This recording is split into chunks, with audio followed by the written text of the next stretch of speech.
Hello and welcome to another episode of the e-commerce Odyssey podcast. I'm here with Raul Galera from Referral Candy, and we're going to talk about how you can grow your e-commerce sales using word-of-mouth marketing. So, Raul, my first question to you is, what is an e-commerce referral scheme? Down to basics. Pretend we know nothing. Yeah, absolutely. First of all, thanks for having me. I would say that the first steps for any e-commerce store to kind of like launch a referral program is to acknowledge that there's word of mouth happening in their store. If you're an e-commerce business and you know that your customers are referring their friends, either because they are either telling your customer support team or because they're mentioning it on your reviews and your like product reviews, product feedback. That's kind of like the first step to know that there's some sort of word of mouth activity happening in your store. So anything that you build on top of that, it's what it's considered referral marketing. And so referral marketing can take several different shapes. The most typical one is for an e-commerce stores to set up a program in which they give each customer a unique referral link that they can share with their friends. And the friends clicking on that referral link, they typically get a coupon code that they can use at checkout on their first purchase. And so that way you are incentivizing your customers to sell your product or sell your brands to their friends. Your friends become new customers. And at the same time, your existing customers, the one that made the recommendation, are getting something in return. Typically either a discount on a future purchase or some sort of gift or maybe a cash reward. Okay, so how does it typically work? Can you just go through the process of how do you get people to sign up? What's the process flow? Yeah, so the first thing that we always recommend merchants to do once they launch a referral program is to invite past customers to join the program, because by the time you're thinking about launching a program, you've probably been in business for several years, probably, or at least a few months. And so you probably have a decent email size in terms of email list size, in terms of like either blog subscribers or past customers that have bought from you in the past. So you can use that list to promote your new referral program to those customers that have bought from you in the past, and they're well aware of how your product works, and they're also well aware of how they can sell your product to their friends and family. So that's the first step, is to notify past customers. The second step is to create an automated system to automatically invite customers to join the referral program, typically after a purchase. So it could either be that you show them a pop-up at the checkout or at the thank you page, and invite them to join the referral program, or just give them the referral link right away, or with an automated system, an automated email that automatically invites them to join the program, either after the purchase or after they have received the product. And then the third option is to make it, make it public, in the sense of create some sort of either sign up form or sign up widget on your site, so website visitors can join the referral program, get a referral link, and start referring their friends, even if they're not your customers.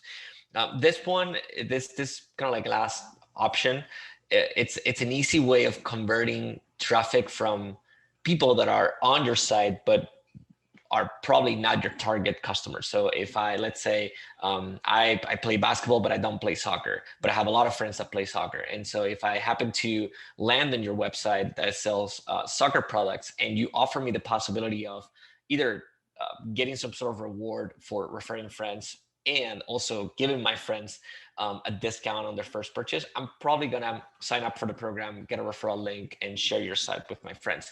So it's a way of converting traffic that in other options, or in other situations, it might have not converted into a sale. Okay, so what is the difference between affiliate marketing and referral marketing?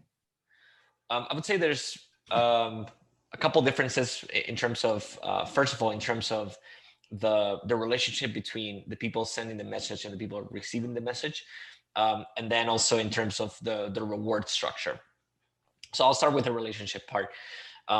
In an affiliate program, we're typically talking about people that have maybe a specialized blog or a website where they publish content about one particular industry or niche, or a YouTube channel or a podcast, whatever it is, something in which they have an audience that is listening or reading them.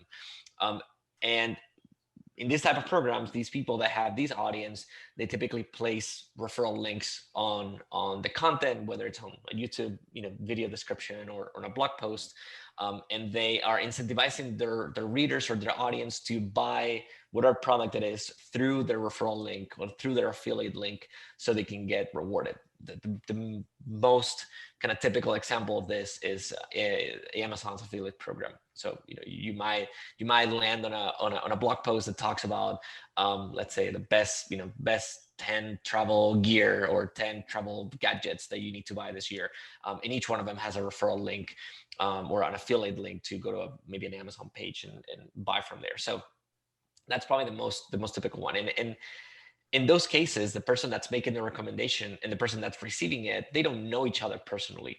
If somebody has a YouTube channel, they're just putting a recommendation out there.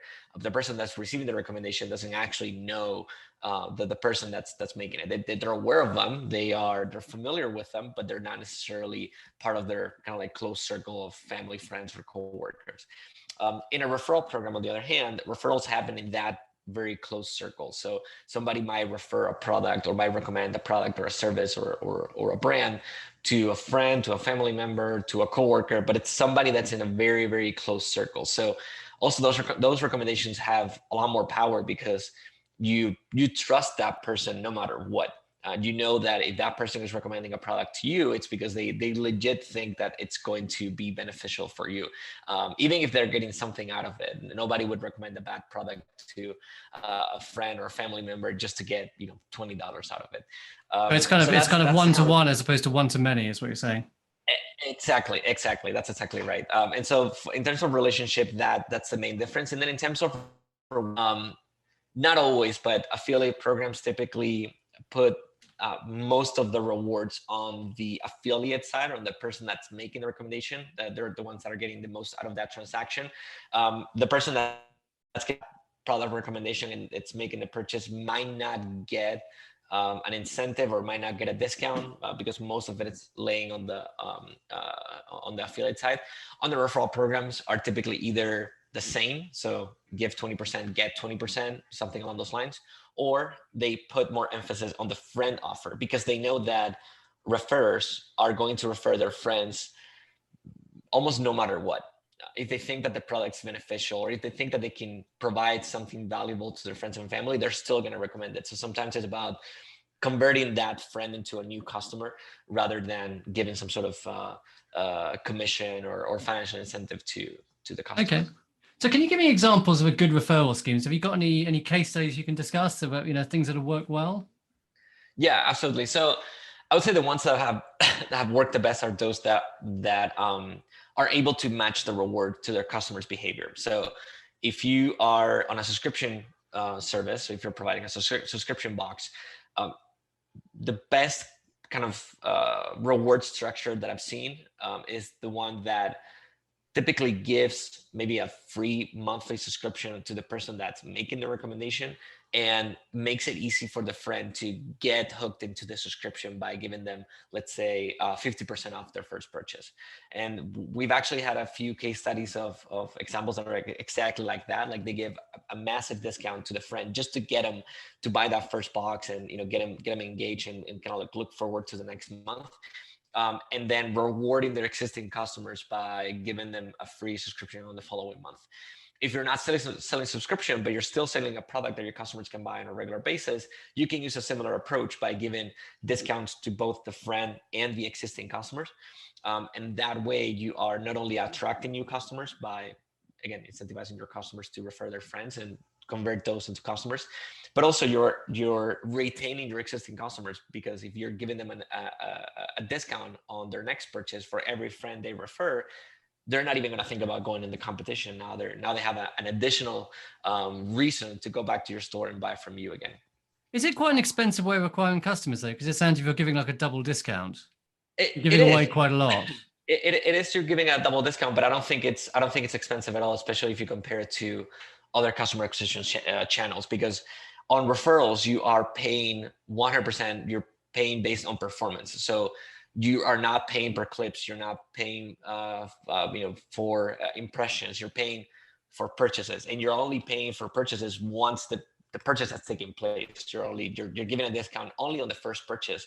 You have acquired that customer, and that customer, if your product's good, if you're providing a good purchase experience, your customer is likely to come back and buy from you again. So it's probably the most cost-effective channel for customer acquisition and retention, because of that kind of like performance-based model, in which you don't have to set a budget and then hope that, let's say, your ad campaign works well enough that you're attracting customer. Here it's just you're only paying for what you're acquiring, and then customers that have been acquired through referrals are more likely to stay longer and spend more than customers acquired through other channels. So in the long run, it's going to affect the bottom line of your business. Okay. So what kind of verticals have you found that this works well for? Because so for example, does it work better for direct to consumer brands or kind of more traditional retailers, or what kind of, is it fashion? Is it subscription boxes? What works best? Yeah. So I would say that, definitely D2C, that's what, also that's kind of what we work with. So that's what typically works the best. For traditional retail, kind of like a brick and mortar retail.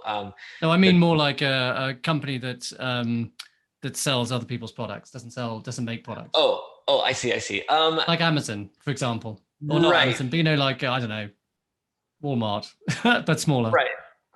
I think for referral marketing, D2C works best, mostly because referral marketing should be a part of kind of like a wider strategy from the brand to kind of like absorb as much customer satisfaction or create as much customer satisfaction as possible. So like I said earlier, if you have a good product, if you have a good purchase experience, and by purchase experience I mean that even if something went wrong, your customer support team is there to proactively solve the problem. Your customers are going to be happy, and they're going to be likely to refer, and they're going to be likely to come back to your store and buy again.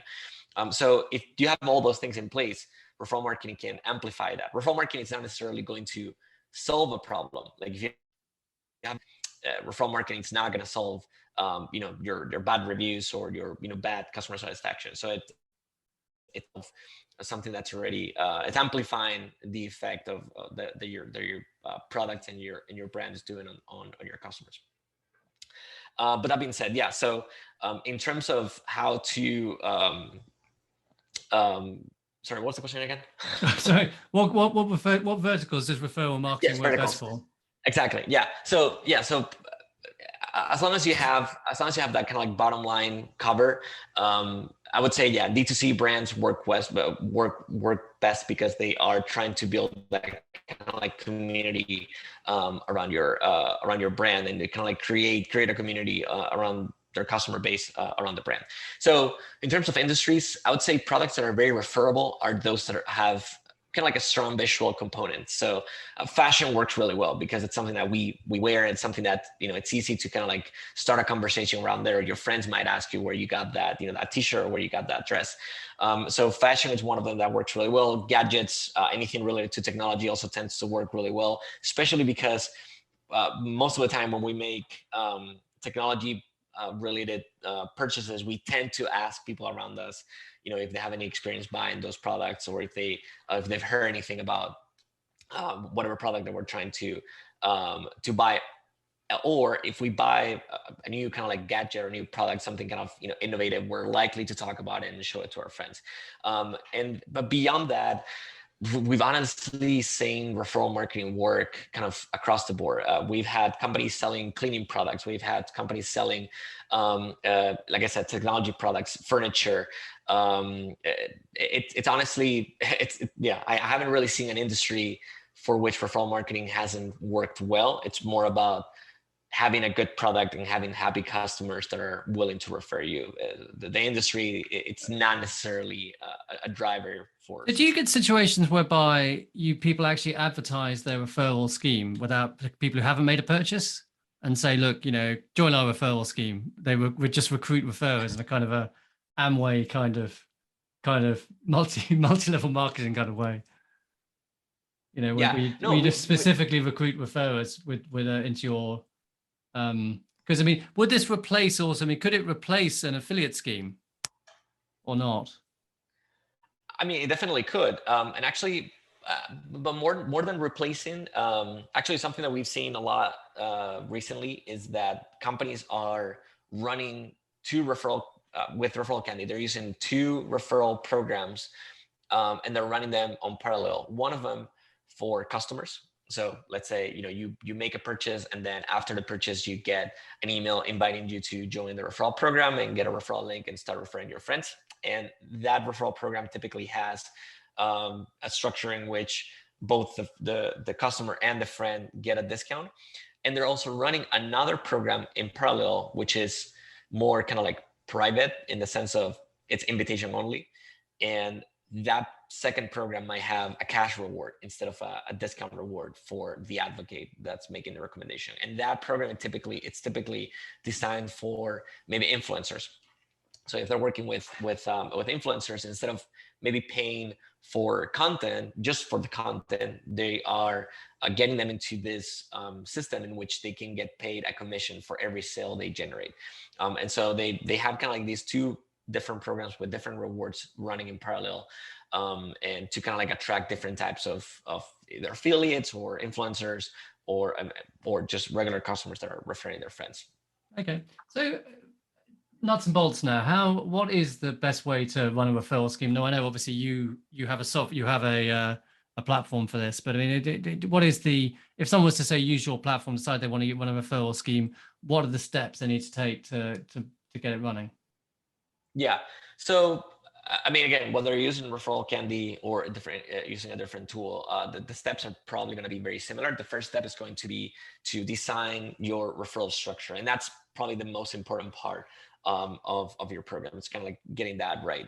And so once again, it's just a matter of looking at your customers' behavior and seeing what's going to be a reward structure that's going to incentivize them to refer their friends. So if you're selling a product that your customers can buy on a regular basis, give them a discount, so they're incentivized not only to refer but to buy from you for the next time. If you're selling a product that your customers are probably not going to buy anytime soon, I always give the same example, which is if you're selling mattresses, for example, or if you're selling kind of like expensive furniture, maybe something your customers are probably not going to buy. They're not going to buy a closet every 6 months or every year. Yeah.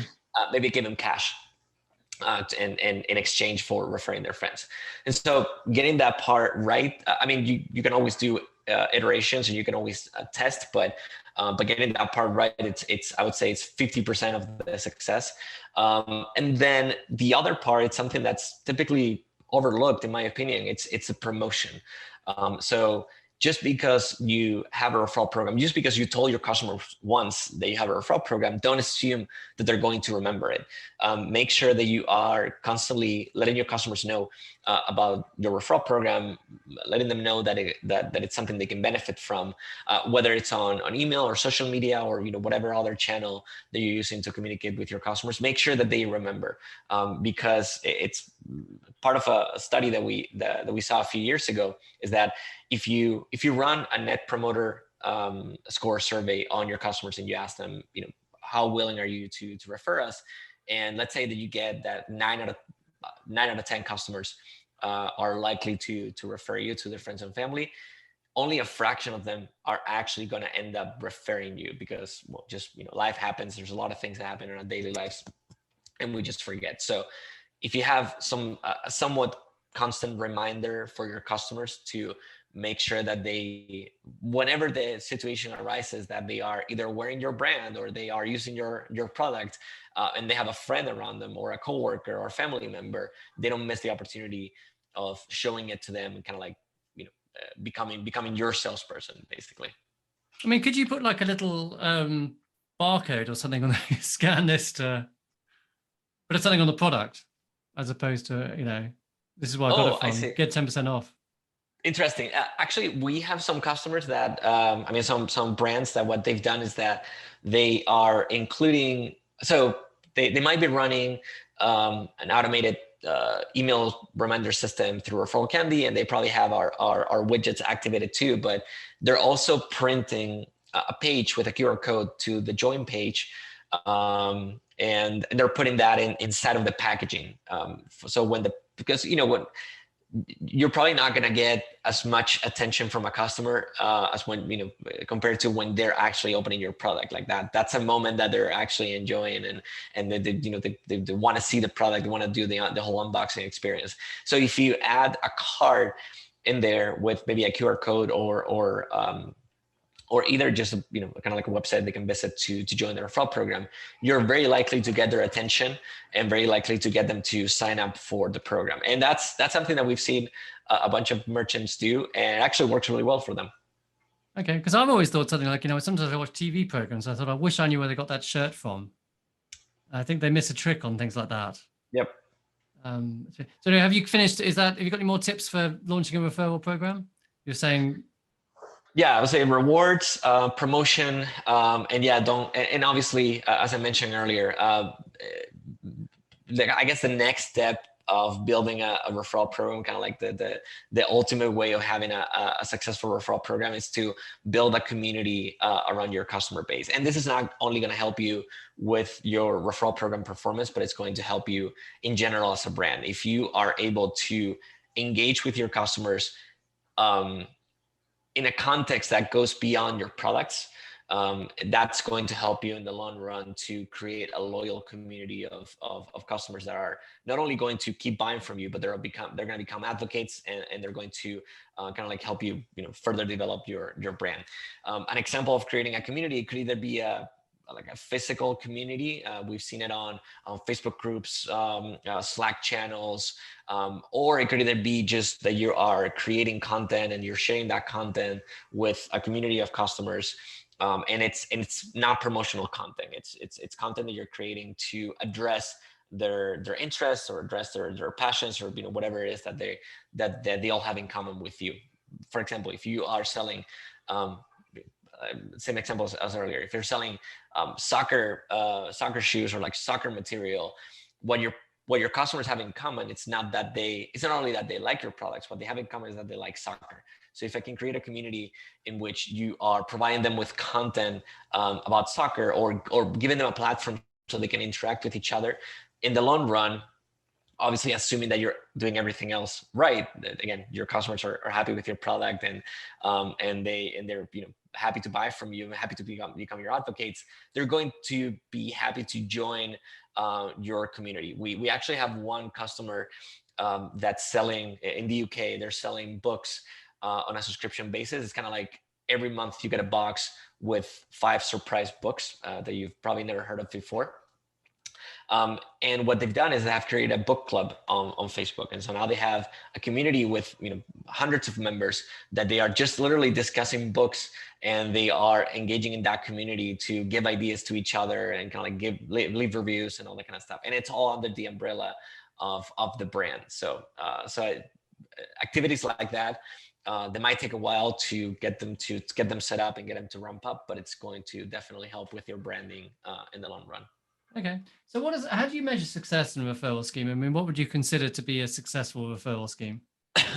We look at revenue and we look at orders. So we have a formula that we use that's called the referral rate, which measures the percentage of referral orders that are coming from referrals compared to the total number of sales, total number of orders that you've generated in a single month. And that gives you the referral rate, and also gives you, if you're measuring that, instead of looking at orders, you're measuring that in terms of revenue. So referral revenue divided by total revenue in that month. It's giving you what's the new revenue that you're generating from the referral program. Because one thing that a lot of merchants sometimes get kind of like confused is that, let's say when you are running, you're sending an email blast, or you're sending kind of like a promotion over email, and you get X amount of revenue from that. That's revenue from existing customers that are part of your email list, and they're buying from you again. So it's kind of like retention revenue that you're generating. But in a referral program, all the revenue that you're generating, it's from new customers. So it's revenue from customers that are buying from you for the first time, and therefore they're likely to continue buying from you over the next few months. But that's not going to be considered referral revenue. We're only tracking kind of like the first revenue that you generate from those new customers. And so in terms of benchmarks, we always say that if you set up the rewards correctly, and if you set up some sort of a promotion cadence to make sure that your customers are being reminded about the program, at least be able to see a 2% referral rate every month. So at least like a 2% increase in new revenue every month. Now, that's kind of like a bottom line that we typically see, but I've seen case studies of over 30%, so over a third of the sales coming are coming from the referral program, which is, I would say that's kind of an outlier. It's not common for a referral program to reach that percentage of monthly sales. But I would say that among our best customers, 10%, it's fairly common. So okay, so 10% is it could be possible. Okay, that's nice to have. Yeah. Okay, that sounds something worth investigating for e-commerce businesses. So great. I think we've learned a lot about referral schemes, but I've got one last question here. Have you got what's inspired you recently? Have you got any tips for us? Good films, good books? Yeah. So I don't know, anything. In terms of books, so for nonfiction, I am reading the whole Inserto saga again from Nassim Taleb. So Fooled by Randomness, Black Swan, Anti-Fragile. I'm on Anti-Fragile right now. I think that in the fourth one is the Skin in the Game. I recommend anybody to give them a try. They're not the easiest book to read, but they're definitely. I got halfway through just about all of them, and I felt I had enough. What do you think about it? I think he's very interesting. He's very full of himself, I think. That's why I meant. He very much sees himself in the kind of tradition of ancient philosophers. He very much sees himself as a kind of like the heir to, the Greeks or something like that. And I mean, he's written a book of maxims, like pithy phrases. And that's quite Nietzsche did that, it's quite, he's saying I'm as great as Nietzsche, I'm as great as Socrates a little bit.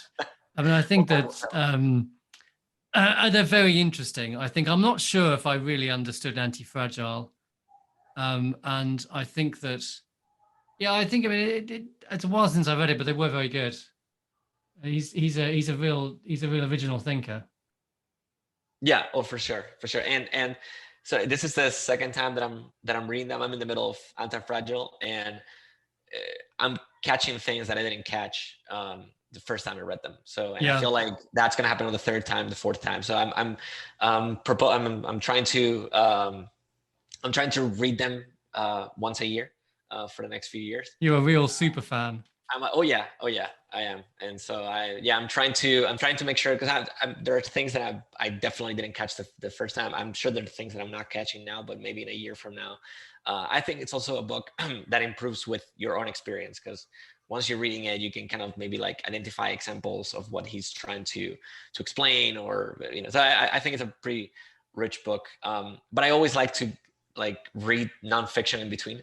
Sorry, I mean fiction in between. So what fiction book have you read? Give my brain a rest. So I discovered this guy. I have it here, the name, Blake Crouch, and so he has a book called Dark Matter, which is the first one that I read from him. It's a novel, and it's about kind of like parallel universes and parallel realities, and that's kind of what he likes. It sounds like, have you seen Everything Everywhere All at Once, that new film? No, I haven't. You heard of it? Everything Everywhere All at Once. No.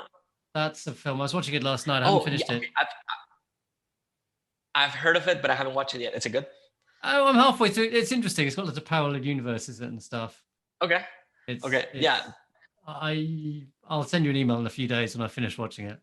Cool. Sounds good. Yeah, Dark Matter is really good, and then he has another one called Recursion that I just finished. That it's about time travel and like different timelines, and kind of like playing with time travel in that sense of how kind of like how you can change the past to create crazy consequences in the future. You can. That's I like a good bit of sci-fi. That's some great recommendations though. Thanks, Raul. Great. Well, lovely to speak to you. And your company's Referral Candy. People should check it out. Absolutely. Yeah, they can check us out on referralcandy.com. And if they want to reach me, I'm always available on LinkedIn. So yeah, happy to continue the conversation there. Great. Okay. Goodbye. Nice to talk to you.